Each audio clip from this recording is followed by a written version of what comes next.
भाई मैं आपसे कह रहा हूं कि आप यूपी कांस्टेबल की तैयारी कर रहे हो और आपको मेहनत करते करते काफी दिन हो गए हैं और आपका जो क्वेश्चंस वहां पर अभी भी सही हो रहे हैं तो मुश्किल से 80 85 90 आप यहां कर घूम रहे हैं। खूब मौक देने के बाद भी, खूब पढ़ने के बाद भी, खूब आपने तैयारी कर रहे हो और आप फिर भी 90 100 क्वेश्चन तक ही पहुंच रहे हो हार्डली। और आपको ये भी उम्मीद नहीं लग रही कि आगे भी बहुत ज्यादा बढ़ा पाऊंगा क्योंकि मेरा बहुत दिनों से यही स्कोर चल रहा है। तो भाई मैं फिर आपको बोल रहा हूं क्योंकि यूपी कांस्टेबल में जिस तरह के हम लोग मॉक बना रहे हैं, कोई और भी जिस लेवल का बना रहा है, 240 50 नंबर उसमें आने चाहिए। आप 220 पे हो तो पहुंच जाओगे, 240 आप 230 पे हो तो भी पहुंच जाओगे, आप आज 180 पे हो तो भी पहुंच सकते हो। अगर आप पहले से इतने स्कोर पे स्टक नहीं है, फंसे हुए नहीं है, तो आपने अभी मॉक देने शुरू किए तो आपका 180 भी आ रहा है तो आप 250 पहुंचा दोगे।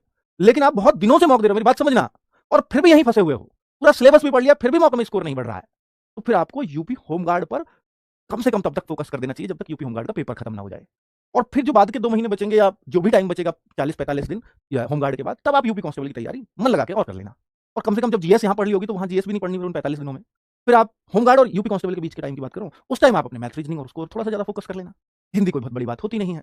तो मैं आपको इतना गाइड करना चाहूंगा मेरे भाई कि आप यूपी होमगार्ड, अगर आपको विश्वास ही नहीं आ पा रहा है अपनी तैयारी में कि कांस्टेबल लगूंगा या नहीं लगूंगा, तो आपको पूरी तरह से यूपी होमगार्ड की तरफ तैयारी करनी चाहिए, इसी को टारगेट मानना चाहिए। अच्छी बात यह है कि जब अगली वैकेंसी आएगी तो 2 3 साल बाद आएगी वो, और जब 2 3 साल बाद वैकेंसी आएगी तो आपकी आपकी अगर इसमें नौकरी हो जाती है, या 2 साल की कंडीशन है या वो 3 साल की कंडीशन है, अगर इतने दिन की आपकी नौकरी हो जाती है तो आपको 5% आरक्षण कांस्टेबल की नौकरी में मिलता है। और आप देखो कांस्टेबल की अगर इस बार कट ऑफ 250 जाएगी जनरल में, मतलब नॉर्मल बच्चे के लिए ओपन भर्ती में, होमगार्ड के लिए बच्चों के लिए वो हो सकता है 100 मार्क्स पे ही जाए, 250 और 100 कितना अंतर, 50 क्वेश्चन करने पे सिलेक्ट हो जाओगे। तो ये फायदा होमगार्ड वाले बच्चों को तब मिलेगा। तो अभी आपका सपना ही है कि मुझे कांस्टेबल बनना है, ठीक है, होमगार्ड बनोगे तब कांस्टेबल की आपको वैल्यू और ज्यादा अच्छी समझ में आएगी। तो भाई आपको फायदा उस समय भी मिलेगा आपके होमगार्ड बनने का, है ना, तब बन जाना कांस्टेबल, एज भी छूट मिलती है तो ऐसा भी नहीं ओवर एज हो गया तो, ठीक है। तो फिर एक आसान रास्ता आपका कांस्टेबल बनने का वहां से खुल जाता है। सरकार कोई भी आए, पॉलिसी थोड़ी ना चेंज होती है, पहले भी अखिलेश जी के टाइम पे भी यही थी होमगार्ड से कांस्टेबल बनने की प्रक्रिया, योगी जी के टाइम पे भी यही है कांस्टेबल से होमगार्ड करने की प्रक्रिया। अच्छी बात यह है कि इस होमगार्ड की भर्ती को, यूपीएसआई की भर्ती को, यूपी कांस्टेबल की भर्ती को दिसंबर से पहले पूरा करने का टारगेट है। हो सकता है दिसंबर में ट्रेनिंग पे भी भेज दिया जाए, तो सब कुछ दिसंबर तक हो जाएगा। तो भाई एक तो यह है कि मैं तीनों में तैयारी करूं और तीनों में नंबर डाल दूंगा, आ जाए तो बहुत बढ़िया। पर दूसरी स्थिति सोचो कि मैं तीनों को टारगेट कर रहा था और तीनों में से किसी में भी नहीं आया, तो फिर बहुत बुरी स्थिति है ना। तो हमें उस स्थिति से नहीं जूझना। मैं ये नहीं कह रहा तीनों को टारगेट मत करना, ऐसे बहुत सारे बच्चे होंगे जिनका तीनों में नंबर आएगा, और उनकी तैयारी के दौरान ऐसी स्थिति होगी कि वो निकाल ही लेगा, और आपकी नहीं है तो समय से पहचाननी पड़ेगी, वरना आप रह जाओगे और कहीं के भी नहीं रहोगे, तब मुश्किल है। क्योंकि आप देखो ना, 40 41 हजार वैकेंसीज तो आपको दिख रही है, कांस्टेबल में 30 32 हजार वैकेंसीज दिख रही हैं, एसआई में भी दिख रही हैं, सारी मिला के 75 80 हजार वैकेंसीज हैं। और अगर मैं सारे बच्चों के फॉर्म मिला दूं तो मैं मानता भी हूं कॉमन फॉर्म भी होंगे, सब कुछ होंगे, पर फिर भी अगर मैं सारे बच्चों के फॉर्म मिलाऊं तो 40 लाख तो फॉर्म है ही, 39 लाख 25 हजार बच्चों को तो फिर भी बाहर आना पड़ेगा।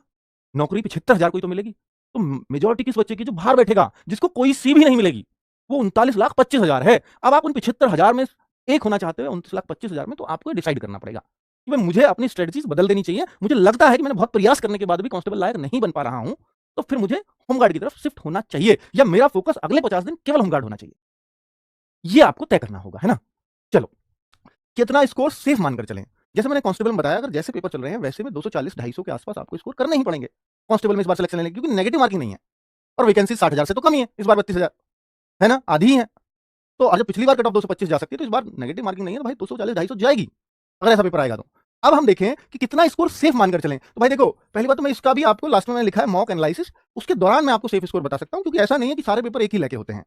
कोई पेपर ऐसा भी होगा जिसमें 70 स्कोर भी काफी होगा, कोई पेपर ऐसा होगा जिसमें 75 भी काफी नहीं है, कुछ पेपर ऐसे भी हो सकते हैं कि इतने ठीक ठाक बना दिए क्योंकि जीएस है जिसका कोई लेवल नहीं है, तो 60 पे भी सिलेक्शन हो सकता है। और यहाँ तो वेरी करेगा, अलग अलग डिस्ट्रिक्ट में बहुत वेरी करेंगे कट ऑफ।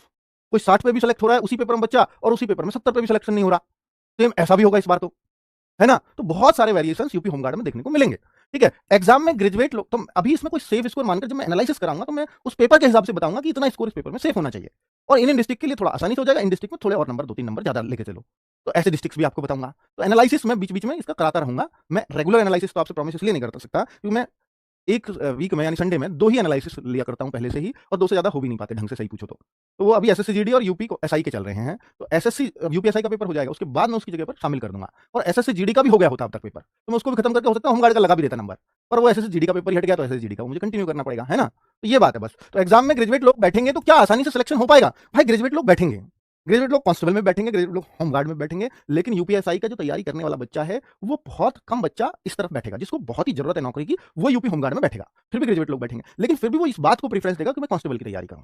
उनको शर्म तक भी आ रही है कि मैं होमगार्ड की तैयारी बताऊं कैसे किसी को, जिसके पास कुछ है ना भाई, जिसके पास संसाधन है, जिसके पास परिवार का सपोर्ट है, उसको शर्म आएगी। और जिसको ये दिख रही है कि भाई इसके बिना मेरा कुछ नहीं होना अगर कोई सी भी नौकरी नहीं मिली, तो उसको कोई शर्म नहीं होती, वो अपनी तैयारी में जुटा रहता है। ठीक है? तो इसलिए होमगार्ड में फॉर्म भी कंपैरेटिवली कम गए हैं। उसका कारण यही है कि बहुत सारे बच्चे झूठी शान पे रहते हैं अपनी पर।